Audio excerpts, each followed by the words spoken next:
All right, let's go ahead and get into today's topic. I got sent this on my Discord, and I have not watched this video yet, but it's from somebody named Melissa Dowdery.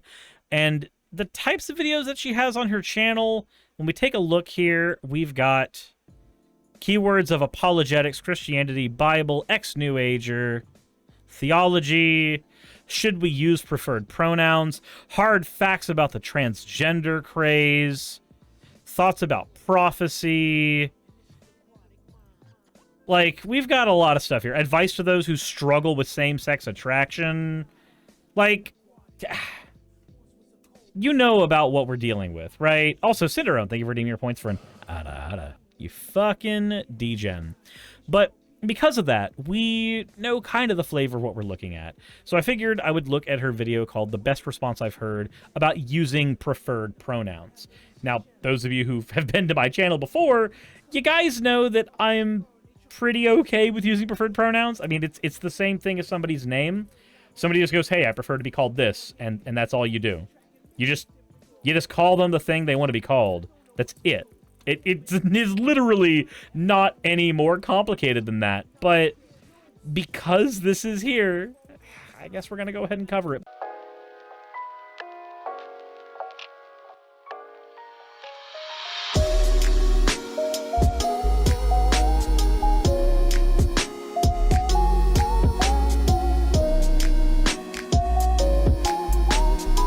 But first, let's get into the fan art section. So the first piece of fan art we have here is from the Fluffy B1. Suris is now a pop star. Now they're really like Barbie. I hope you all enjoy. So many outfits. The next one we have here is from Cific's Gameplays. Posting this work in progress because my internet might get cut later. Not sure if I did the hair quite right, but I tried. Look, the hair is always quite right, especially if you're doing slime Suris. You can make the hair basically however you want. But also, yeah, you did. You got the three little dooglies. You got the three little dooglies up top. Perfectly fine. The last one we have here is from Stoff. No context here, but it appears to be a slime Suris staring at the wonders of the world or the horrors of the world. It's from Stoff, so what do you think? It could be any. As always, everybody, thank you all for your fan art submissions. If you want your fan art to be shown in a future video, the best way to do so is to drop it into the fan art section of the Discord. With that said, let's go ahead and get right into today's topic. Let's see what we got here. Okay, before I even get into today's video, I just want to say that everyone's whose eyes you meet were made in the image of God. I don't feel like you needed to give us that preamble. This includes LGBTQ plus people. I pray for this group often and I have a lot of love for them. But loving them does not mean I have to affirm or agree with everything they believe. All right, that's a lovely way to begin by saying, I am a bigot, but I use nice words. And pronouns are one of them.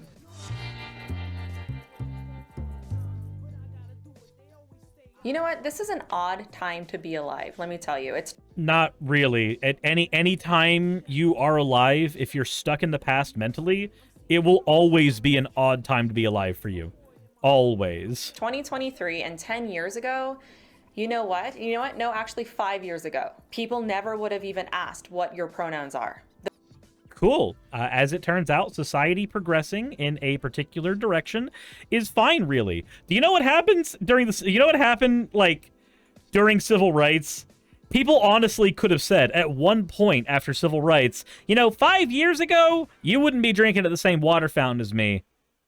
As if that something trying to say, oh, 5 years ago, things were different. I don't care. I actually don't care. Let's not talk about when things changed. Let's talk about if things are good. It doesn't matter. The way that this ideology is swept across the country is absolutely insane to me. I am mostly floored at how so many people are bowing the knee, so to speak, to this ideology. How is it bowing the knee to just be, okay with respecting people? That's a weird turn of phrase. But then it occurred to me, I think I get it now. I think I understand the mass instinct to do what's easy instead of to do what's harder and morally right. Wait, respecting people is easier It's no. We don't have to do this thing. We don't have to do this thing where you're like, no. I'm not going to take the easy way out. I'm going to be the right kind of person. I'm going to be the right kind of Christian and tell you, fuck you. Like, no, that doesn't make you a good person. That doesn't make you a more right person. That just makes you a different flavor of butthole. And it has to do with the posture of our hearts. The Bible says that our hearts are deceitful. And what this means is that people identify what's true based on what's inside, their heart, their feelings. Yes. And you are no exception to that. Not actually what's true. This is not to say that every single time that we do something that we like or enjoy, that it's somehow deceitful or wrong. That is not what I'm saying. I'm talking about when people look to the self as the authority for what's good and proper. And when we do this, a lot of times it's in a self-interest kind of way. The point. So you do realize there are different flavors of Christians, right? This means that not all of them are using the Bible in the same way. Not all of them are making the same moral judgments, but they all, in some way, feel like they are. They all, in some way, feel like they are, in fact, making moral judgments on the same book in the same way with the exact same mentality. Now, they can't all be correct, and while it certainly is true that they can all be wrong, I think the more interesting part here is that what a lot of them try to do is they'll try to argue that because they look to the Bible, that somehow makes them immune to this kind of self-conceited thinking. But considering that even Christians within the same denomination using the same flavor of Bible will still come with vastly different interpretations of it and vastly different ways of approaching what they consider moral, then I think it's safe to say y'all aren't unique. Y'all aren't special. Point is that the Bible mentions this, and it's a good point because we want to satisfy the flesh. In other words, we want to fit in. We want to people please and go with the crowd. Why? I do want to fit in. There's a particular person I want to fit in, and it satisfies my flesh. Because it's easier and it's safer. But what I don't think people get is that there's a price to pay for this. So when people say, I don't get it, it's just pronouns, I'm trying to be polite or inclusive, and besides, it's such a Jesus Christ, her camera keeps unfocusing. It's so distracting. Small thing. Why should something as tiny as using someone's pronouns be such a point of contention? Just use them and stop being a judgmental freak. I don't think they realize the long-term implications of such a small act. And what are the long-term implications? More people are happy as a net positive? Like in terms of amount of people that are happy versus amount of people that are not, more people in the world are happy when you refer to them the way they prefer to be called. That it doesn't enable them or some shit. All you do is you just make them not want to be around you. You're not gonna untrans the trans people merely by calling them different pronouns. That doesn't work. I heard some thoughts, some arguments this last month that really hit it home for me when it comes to this issue, that showed me that using pronouns is it's no small issue. It is a small issue that has been made big by idiots. You are currently one of those idiots who have made this a big issue. And there are two responses that I want to share that I thought really succinctly expressed why pronouns are no small issue. And no, nobody's being bigoted. Nobody. Yeah. No, yes, you are actually. So if we do a quick thing, if we just look at the Google definition of a bigot, right? A person who is obstinately or unreasonably attached to a belief, opinion, or faction, especially who is prejudiced against or antagonistic towards any person or people on the basis of their membership to a particular group. So membership to a particular group. If you are saying, yeah, because I'm a Christian, I have to act this way towards the LGBTQ, then you are being a bigot. That is what that term means. That is what the definition of that term means. It is being dogmatic. It is being prejudiced. It is being all of these things. And that's just from looking at the definition on Google. There's other ways you can use the term bigot that are more loose, but that's a pretty succinct way to use the term bigot. if somebody says, hey, my name is this, my pronouns are this, and you deliberately, for no other reason than you're a Christian, choose not to refer to that person the way they prefer to be called, then you are actually being a bigot. Like, per the dictionary definition of bigot, you know, that one right there, this one right here, then you are in fact doing the bigot thing. People pretend that bigot is some huge word and it's some terrible, nasty word that they couldn't possibly have done anything to deserve that word being used to describe them. But the fact of the matter is, all you have to do is be obstinate or unreasonably attached to a belief against a group because of your attachment to a particular group or a particular ideology. That's all you need. That's all you need to be bigoted. That's it. Nobody's being uninclusive or intolerant. Nobody's being homophobic or transphobic or whatever phobic you want to come up with. Phobic you want to come up with. This is a way of trying to deaden the impact of what these terms are supposed to mean. Comes down to not living by lies. Now, this first argument is actually one I heard from my best friend, so thank you. You are a real one. And I'm positive she heard it from a source that's much smarter than me or her, so, but imagine for a second. So let me just parrot it without any consideration because it sounded smart, I guess. If you will, that you are somebody that has a lot of issues with the trans contagion. The trans ideology is running. The contagion. Ma'am, people use this way of arguing shit when anything new comes up. Anything new of any kind comes up. The video game Contagion that's sweeping the nation. The movie Contagion sweeping the nation, as opposed to the actual movie Contagion, which kind of sucks.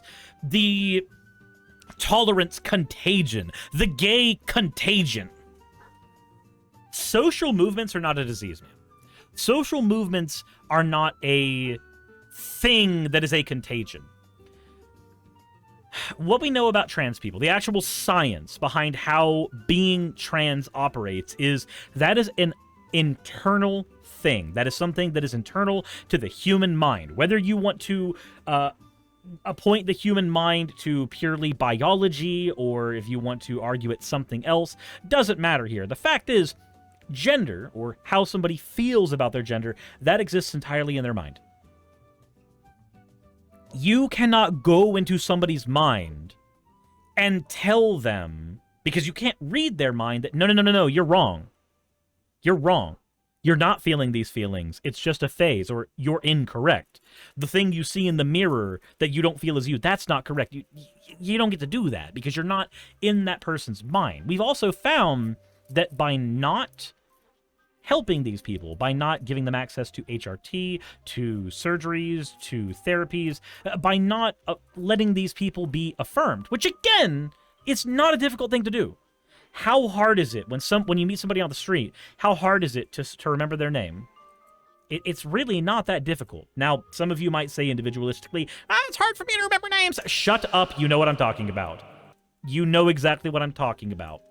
If somebody tells you their name, once you have remembered it, that's basically all you need to do. You've got it. You've got the person's name. Their pronouns are really no different. They are really no different.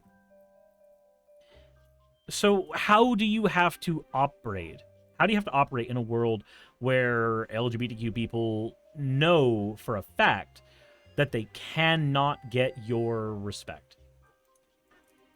You just kind of have to look like an asshole, I guess, all the time. So congratulations, you look like an asshole. Rampant, and you think it's a total cage stage activist playground, okay? You don't agree with the surgeries. You don't agree with the social contagion. Why do the surgeries matter? Why do they matter? Ma'am, are you against plastic surgery in general? Like, at the end of the day, trans-affirming surgeries are just a type of plastic surgery sometimes. Also, Jimmy Tehan 56. Thank you for the follow. But most surgeries, some people of some religion will have a problem with. Jehovah's Witnesses have an issue with you having blood transfusions. Why should I care? Why does it matter? And if there's an adult who is getting a surgery, again, why should it matter to me? If there's some cis woman who decides that her breasts are hurting her back and she decides to have a double mastectomy so that she's not having issues walking around anymore, the pain in her back is being fixed. Also, Jimmy, thank you for the subscription. If that happens, why do I care that she can't... why do I care? At the end of the day, her back was hurting and she decided to remove her boobs. Cool. That's all that matters. She did a thing, and it might help her.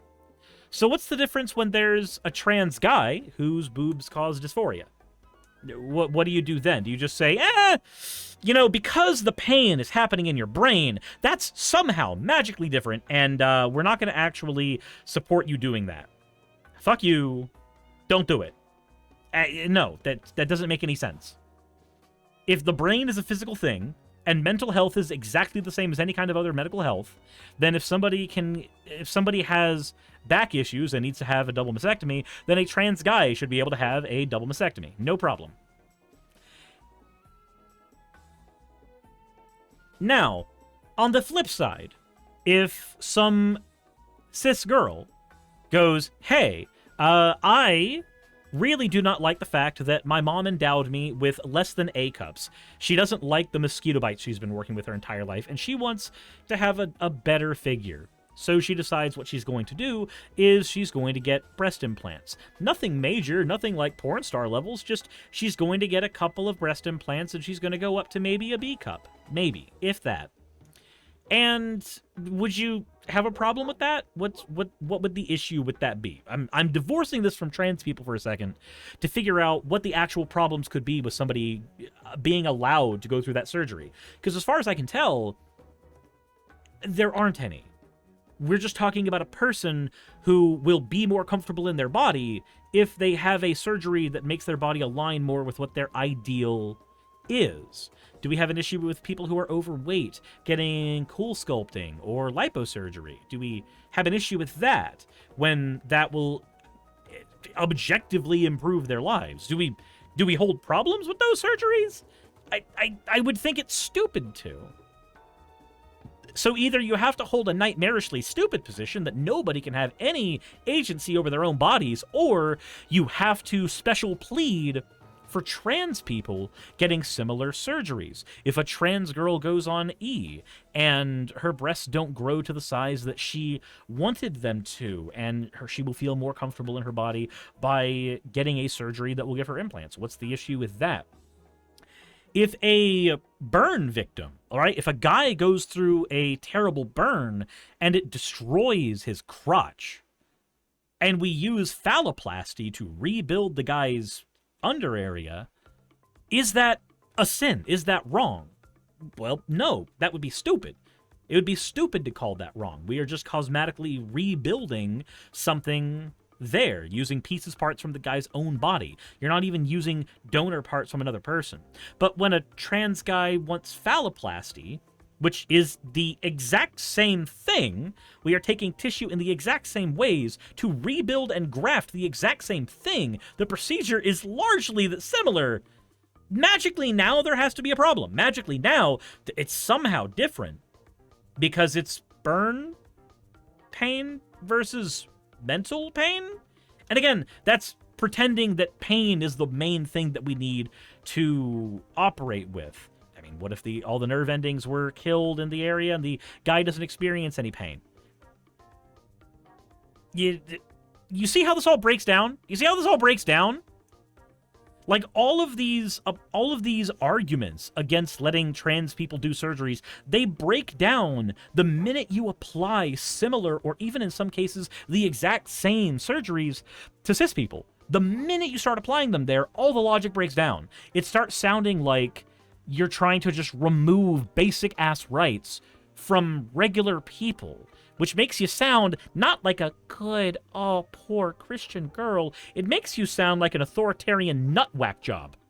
How it's getting in the schools, the trans species stuff, the big stuff. The trans species stuff? Where? Where is the trans species stuff happening? Show me. Is the trans species stuff in the room with us right now? Where the hell is that happening? All right, but pronouns? Who cares? Not a big deal. If someone wants to be a he, her, a they, them, a unico, unicorn, why does that matter? I'm not going to make a big deal out of this, you say, and I'll submit to whatever they want to be called. Yeah, that's what you do when anybody gives you their name. It's the same thing. Okay, here's the issue. Imagine you're across from a minor or a person that wants to have breast removal surgery because she thinks that she's a boy and wants to go by he, him pronouns. You actually... I've met that person. They're an adult now, and they're still a guy. I think that this is wrong, that she will regret it. So you, being polite, approach her using he, him pronouns. You explain that he is making a mistake by taking hormones so young, and he should not remove his breasts. And the girl looks at you straight in the eye and says, but I'm a boy. I need to feel at home in my body. Thank you for affirming this by using my pronouns. You then cannot be against anything that she is wanting to do for herself. Or yeah, you can. You can. You can be against anything. What? How are you magically not able to do that? Wait. Did you just admit that were this a cis person, we would have no problems with these surgeries? Is the gender the only actual problem here? Is that the only actual problem? If the gender is the only problem here, then woman, why does it matter? Also, let's talk real quick. When you say minor who wants surgeries, minor who wants surgeries. Okay, let's use what actually happens in real life, okay?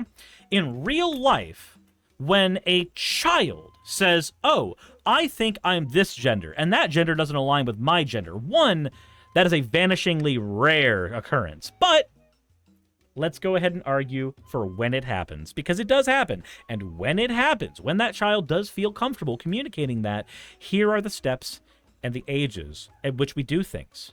Man. I'm not even going to use man. I'm just going to start using guy. I'm just going to start calling him a guy.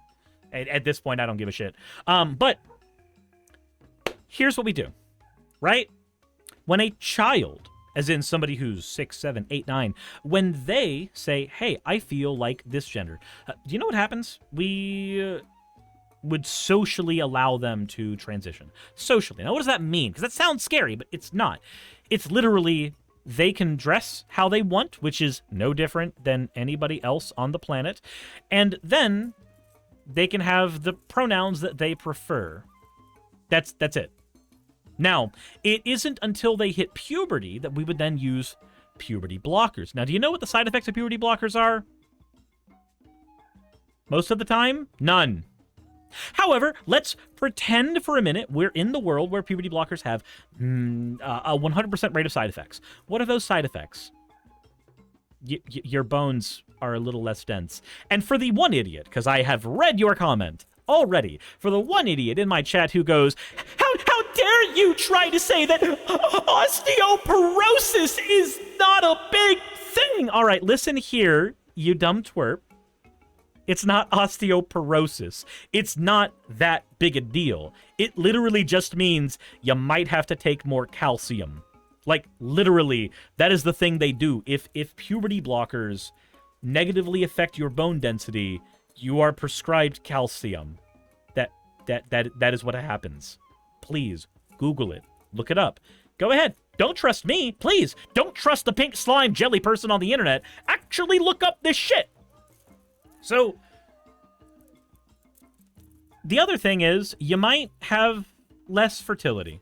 Might. You know what else affects fertility? Wearing tidy whities. We should now ban wearing tidy whities for everyone, especially children, because it will affect their fertility rates, and we need to be very concerned about the fertility rates of children for some reason.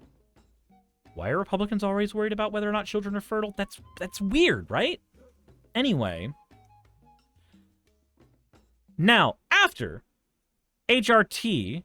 Actually, we're not even at HRT yet. We're at puberty blockers. Puberty blockers can be had for about 5 years, maximum, without any real side effects that we need to worry about. Because puberty blockers are basically doing the same thing that would happen naturally in the human body if you had a stunted puberty. if you had late onset puberty, you would experience all of the same things in almost all the same ways as somebody who's going into a round of puberty blockers does. Now, let's say afterwards, after you go through your 5 years of puberty blockers, you decide actually no, you were wrong when you were a kid. You know what we do? We just take you off puberty blockers. You know what happens? Everything goes back to normal.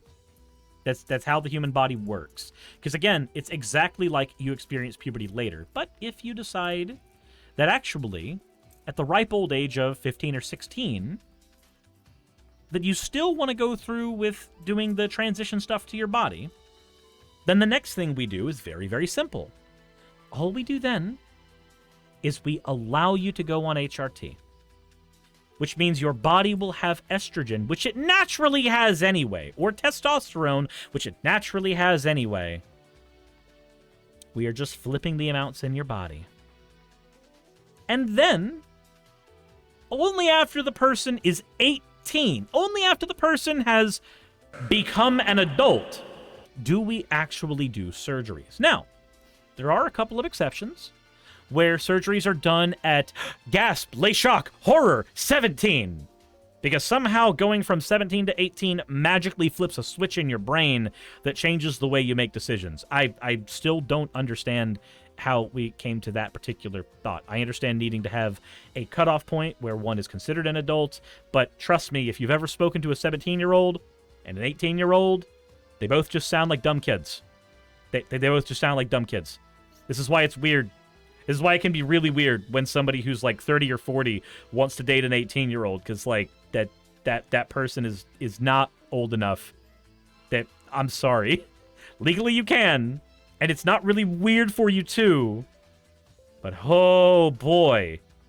Anybody who has had that experience of being 40, 50, even 30, dating somebody who is 18 years old, if you've had that experience, most anybody can agree it's not a pleasant one.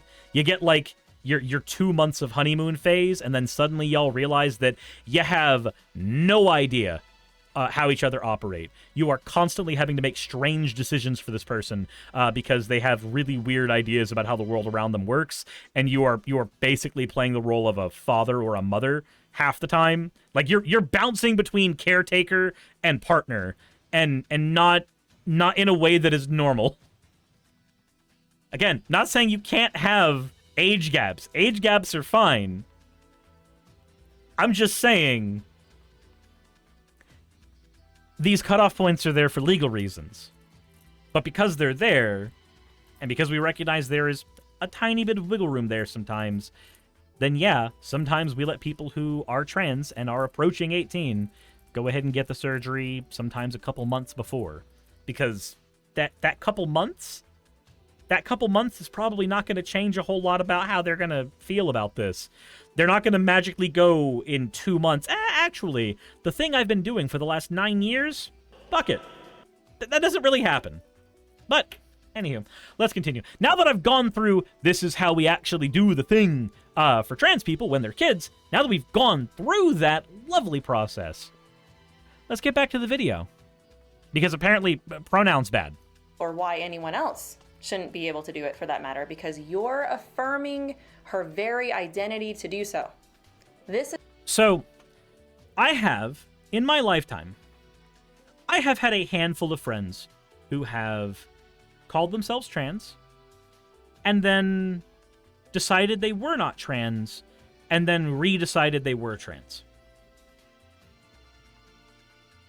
It's not my business. Doesn't matter.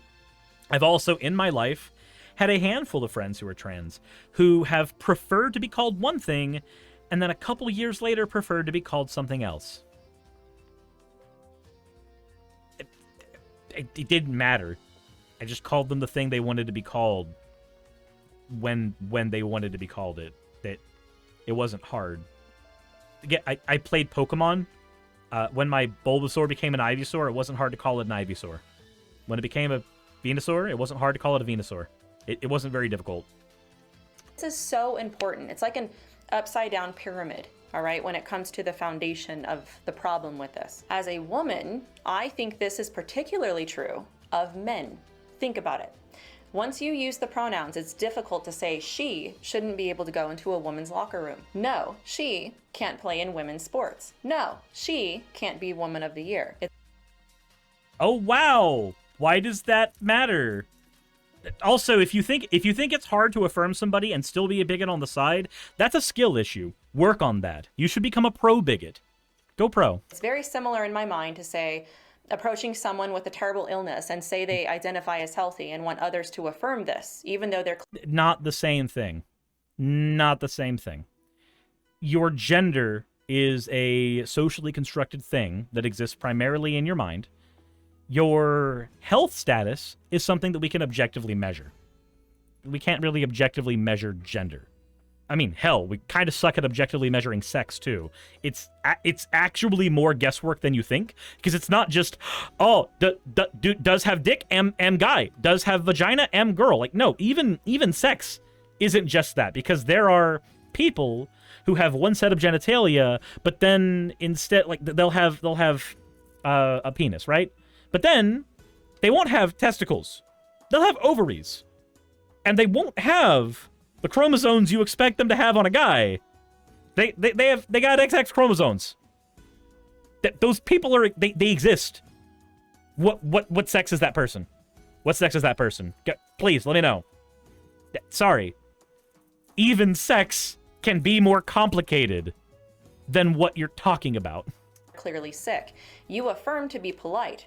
You then cannot turn around to this person you're affirming as healthy to their face and tell them that they should really see a doctor. It's an unfortunate contradiction. It's a denial of reality. Actually, no. You can tell a healthy person to go see a doctor. 40-year-old guys have to get prostate exams, ma'am. You can call people who are healthy, people who still need to go see a doctor. That's actually a thing that happens all the time. Like, aside from being wrong because of the transphobia things, you're also just wrong on this one because you're wrong. Like, it's that simple. Why is there a denial of reality to be seen as tolerant or having good manners? It's literally the emperor's new clothes ideology. No, it's not. If somebody is healthy, but you still think it's a good idea for them to go to the doctor, then you are literally just going, hey, maybe it's a good idea just in case. And if somebody is trans and they call themselves a girl, but they were born a guy, right? It's not hard to have the conversation going, hey, you're a girl. I accept you're a girl. But just in case something happens later on down the line, I'm okay calling you whatever you want to be called. I'm not locked into this position. It's the same thing. It is the exact same thing as telling a healthy person they still might want to go see a doctor just in case. Just go check up with your primary care physician. You know, if you have insurance in America, just go check up. There's nothing wrong with that. If somebody tells you, hey, they're trans, there's nothing wrong with saying, hey, I accept that. If something changes, let me know. You're doing the same thing. Really, when it comes down to it. So this is an argument based on logic, whether you're a Christian or not. Now, the second argument is definitely logical, but more for Christians on why this is such a piercing and contentious thing, even though it seems so small. I'm actually not too sure of the original source, but I'm thinking it was the great Nancy Pearcey or Rosaria Butterfield, but who I heard it from was my good friend Elisa Childers, so for all I know, this is original to her. But when I heard this argument, I thought it was very eye-opening. Okay, so... Well, so real quick, in the comment section below, or in the chat, let me know on a scale of 1 to 10 how profound you think this information is going to be, because she says it was incredibly eye-opening, but the last one was kind of dumb. I don't know. Let me know. Scale 1 to 10. What do you think? The idea of using pronouns is like a cultural god, an idol. And when we go back to the first century, we typically compare the plight of Christians as being highly persecuted and martyred. But what we may not consider is something that was equally hard, which was the daily choices that Christians had to make in regards to the little compromises that Christians were faced with. Okay? So, for example, one of the earliest creeds of Christianity was Jesus is Lord, right? This seems like nothing today, like no duh, of course we believe that. But that was a big issue in the first century because in the first century Roman Empire, Caesar was Lord. Rome was sympathetic, very syncretistic. Wait. No, that is not how the world was back then. Before Christianity became the primary religion of Rome, they were polytheistic. Caesar was not Lord. What? Ma'am, or he, I don't give a shit. Person. How did you get this one wrong? How'd you get this one wrong? Hold on, just real quick.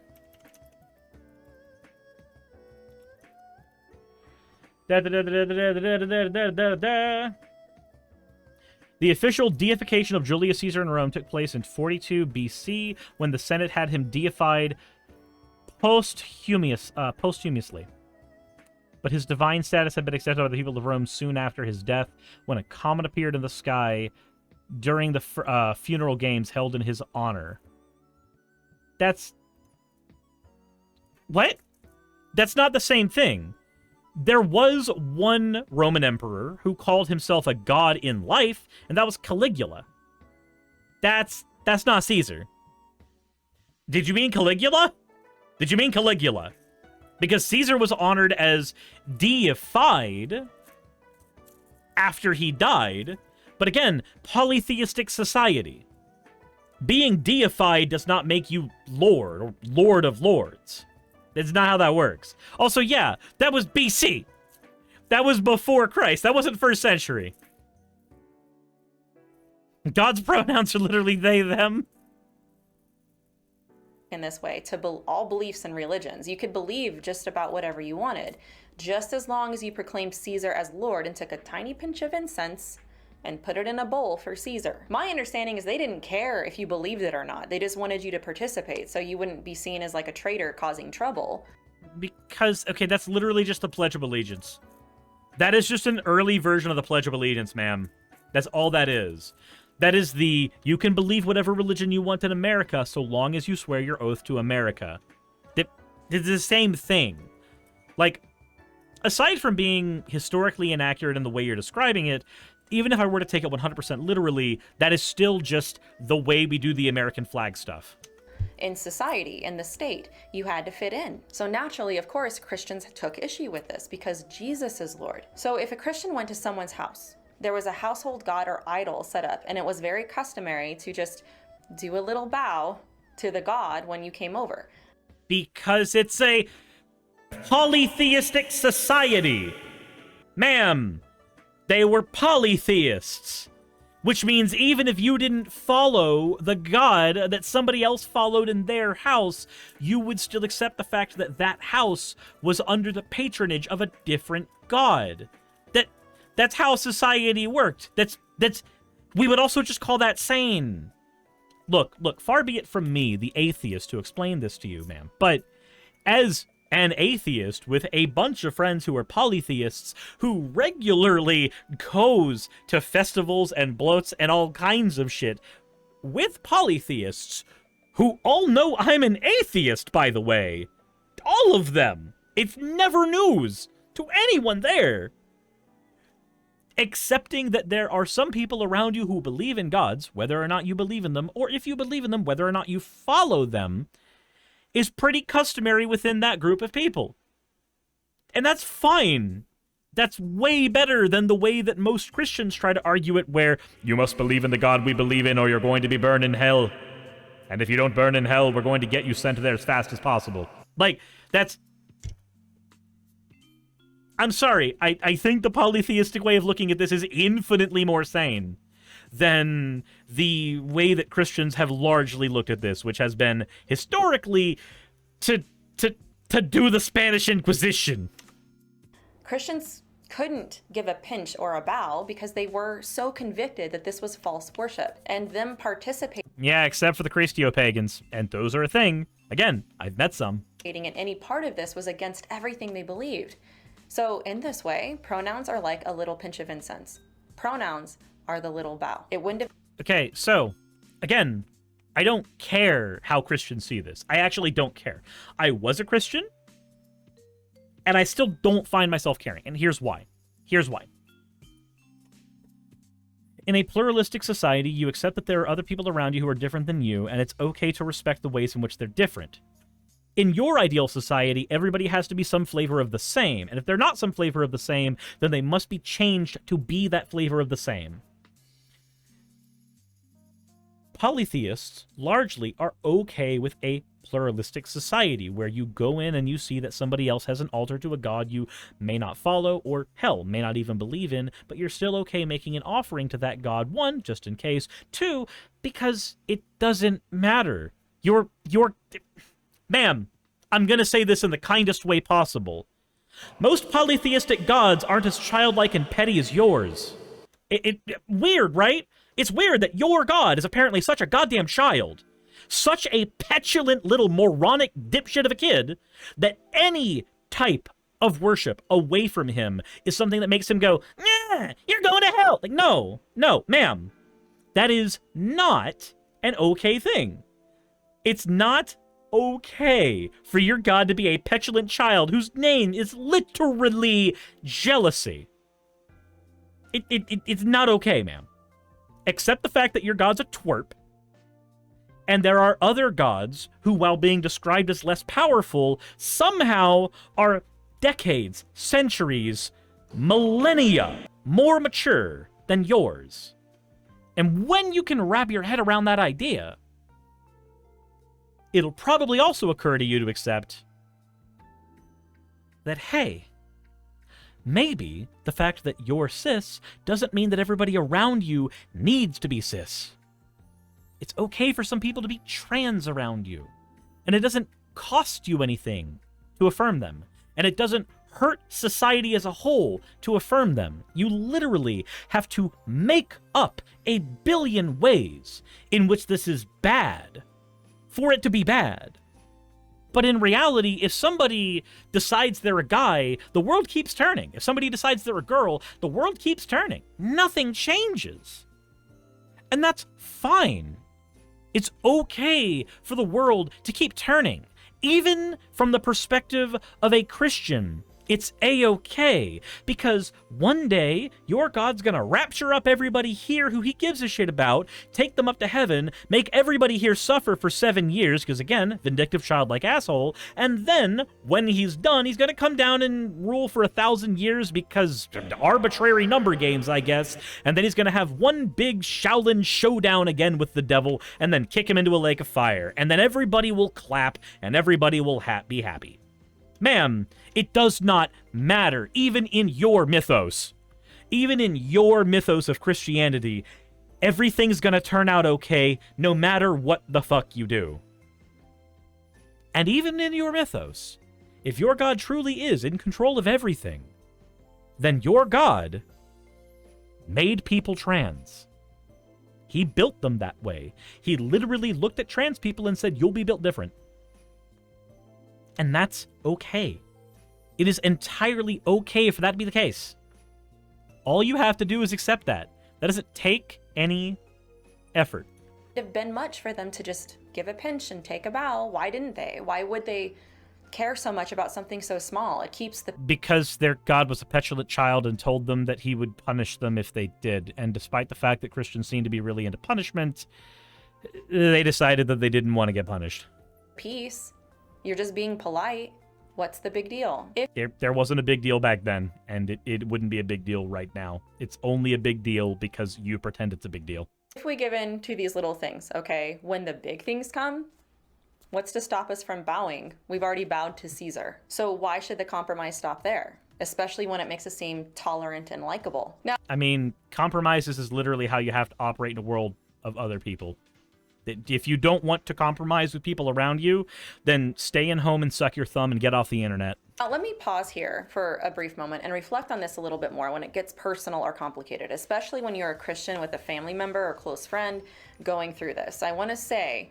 Going through this, as if going through being trans is a thing. They're not going through something, they just kind of are. That I feel for you, okay? And I understand that sometimes this puts you in a very complicated position at times.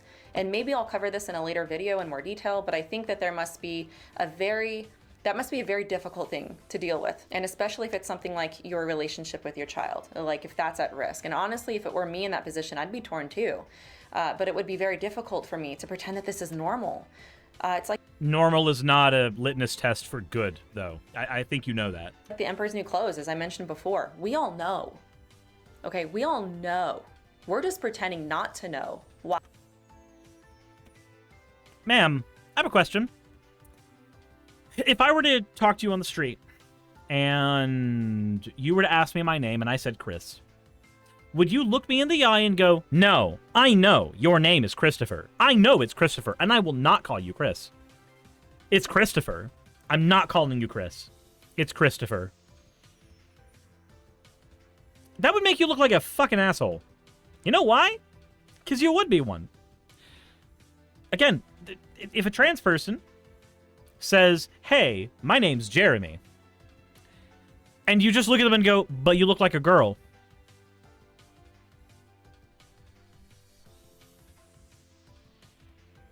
Why does that matter? Why would it matter? They just told you their name was Jeremy. Just call them Jeremy. It doesn't take anything from you. It doesn't cost you anything. The only way it costs you anything is if you pretend it does. If you pretend that it costs you something, then you have reason to panic. But in reality, it doesn't cost you a dang thing. Same thing with pronouns. If you see a girl on a subway wearing really baggy clothes with short cropped hair, and you go, excuse me, sir, and she goes, actually, I'm a girl. Do you just go, no, no, no, no, no, I know. I know. Show me your penis, I know you're a guy. Like, this is shit that goes through these people's minds. And when she shows you, because, I don't know, this is a weird hentai, that she actually has Vagubu, are you going to apologize, or are you just going to sit there in denial? While we all know, but we're pretending not to. You know what this reminds me of? This is gonna sound strange, but it reminds me of when singers lip sync. Like, I think of Britney Spears or J-Lo, and you know what? All my late 90s and early 2000 peeps, you know what I mean? It's really... No, I don't. You just look like, look, the fact that you're from the same generation as me, and yet you sound like an idiot, saddens me. rare when pop stars sing live, and we all... Clueless Expert says this is not a hentai I'm liking. Look, there's a lot of gender-bending hentai out there. Sometimes it's actually kind of hilarious. know this. We just pretend that they're actually singing, and we're okay with it. As long as they're on beat and don't pull an Ashley Simpson, then nobody cares. You know what? I remember that. I remember when she messed up her lip sync, and people were so outraged, and I was so confused by this. I'm like, you're all mad about something we all know, they all do, but because she messed up your flawed fantasy of how this is supposed to work, you cancel her? We all... What would the... Wait, hold on. What would be analogous to this?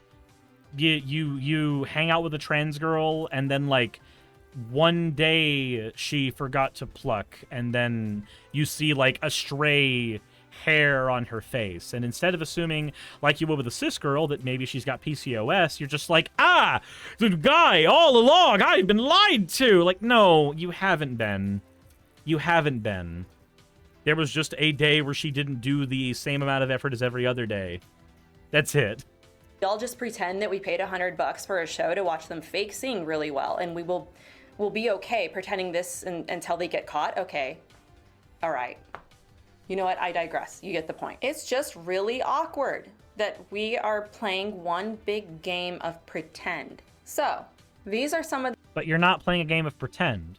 You're not. So when you meet a trans girl or a trans guy, you're not playing pretend, because their gender is existing in their head. It is existing in their mind. It is as real to them as anything else. And you could argue that, oh, well, that's delusion. No, because that's where your gender exists too. That is where it exists for you too. It just aligns naturally with what your sex is, so you don't think about it. Think about it this way. Do you think about the fact that you're not in pain? Generally, no. We just kind of exist. If you find yourself not in pain after a long stint of being in pain, you might think about it, but otherwise, you just kind of exist. That's it. That's how it is to be cis. to just exist. To just exist as if nothing is wrong. That's not how it is when somebody's trans. When somebody's trans, there's one of two things that happens. Either they exist somewhat okay, but then when they do things that are outside of what's their gendered norm, they then feel normal. They feel okay. Or they actively experience discomfort by being your version of normal, but then when they hop out of the gender you think they are, when they not necessarily even fully transition, but just maybe in some cases dress differently or wear different makeup, suddenly they feel normal. Suddenly they feel okay. They get to feel the way you feel 100% of the time, a smaller percentage of the time, because that is, for many of them, their existence. Why is it okay for you to tell somebody that they need to spend more time existing uncomfortably? The reason I compared this to pain, if you exist not in pain, why would you then tell somebody else who is currently not in pain that actually, no, you should go through some pain? You should deal with more pain. Specifically, you should deal with more pain because you're near me. You should deal with more pain as a direct result of being with me, and that should be your experience of being around me. You're doing the same thing when you just purposefully misgender trans people around. You have to actively make the decision to make somebody else's life less happy, less comfortable. And when you do that, you don't look like a good, deserving Christian. You look like an asshole. And it's perfectly proper to call you an asshole when you do that. But here's where I'm going to go ahead and hop away from your video. There is literally only 20 seconds left in your video, and I sincerely doubt that there's going to be some magical epiphany at the end of it that's going to make any of this suddenly recontextualized and better. So here's where I'm going to throw it back to my audience. What do you think? Have you been in a situation where you thought it cost you your moral superiority or some strange variation of that when you were told somebody's preferred pronouns? Or have you always just accepted that people around you want to be referred to the way they like, and you've just operated within their needs? Let me know in the comment section below. Have you been an ass, or have you been a decent person? Hit the like button if you haven't already, subscribe if you haven't already, and don't be an asshole. Insert end of video tagline here.